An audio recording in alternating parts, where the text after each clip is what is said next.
तुम मेरी बात को विश्वास करो। अगर अब तक तुम ऐसे तुम समझ रही, मैं तुम्हारे सामने करवाता तब तो होगा।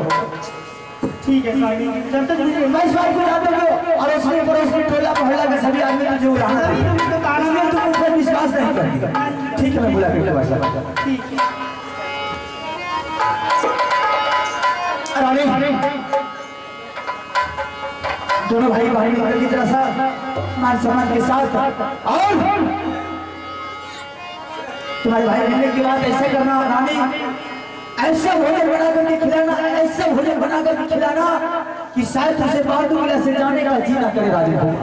और किसी तरह की मेरे पास शिकायत नहीं आनी चाहिए, मन गदगद होने चाहिए कि सदा के लिए राज मोहब्बत छोड़ करके मेरे ही दरबार में बाबू रुकल सुनानी चाहिए। ठीक है रानी? ठीक है स्वामी, ठीक है। और उसके सामने बैठे मैं उससे बात करूँ। कहियो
मेरा राज महबा के समाचार बिल्कुल ठीक ठाक है बहन।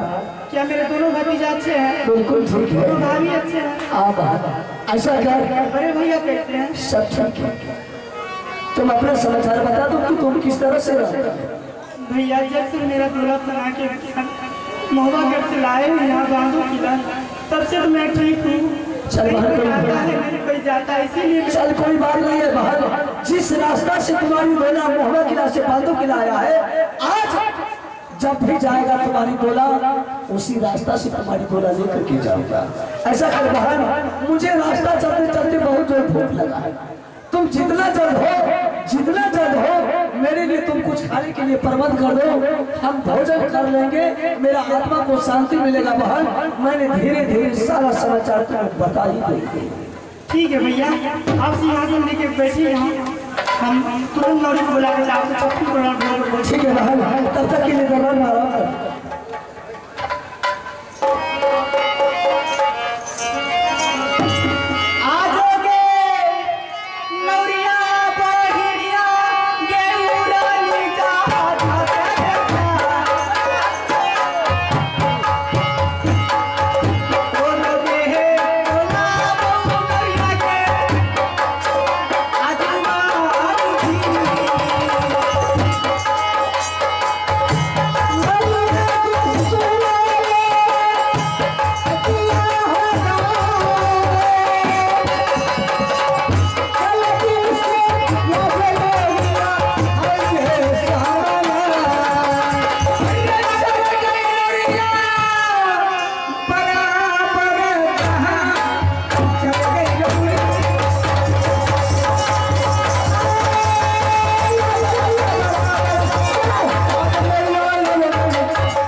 क्या बात रानी जी? आज मैं बहुत खुशहाली देखती हूँ। मैं ऐसी बात बोलूँगी आज, क्या फूल जैसे खिलेगी।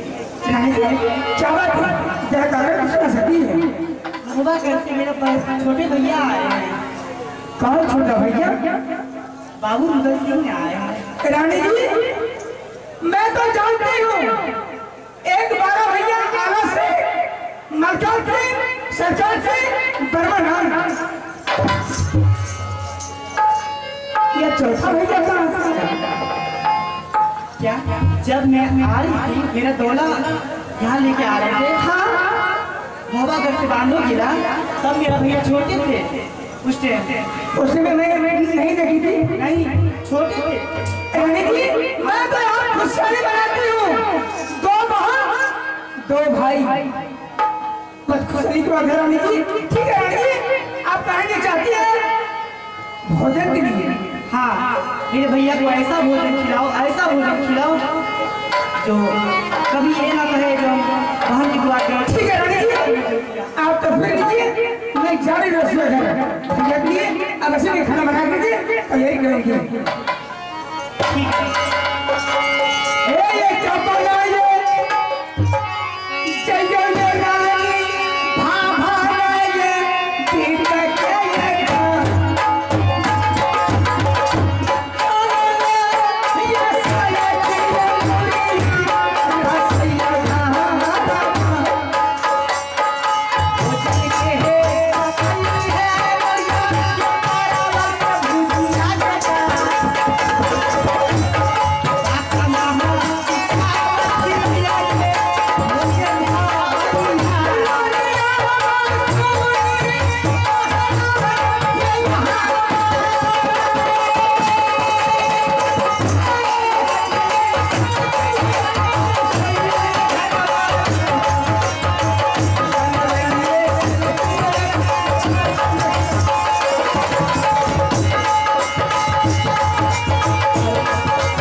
देवा पंडित मैं जा रहा हूँ। मैं भैया के लिए अवश्य खाना मैं बना देंगे भैया को अवश्य क्या खिला दूं क्या पिला दूं अरे क्या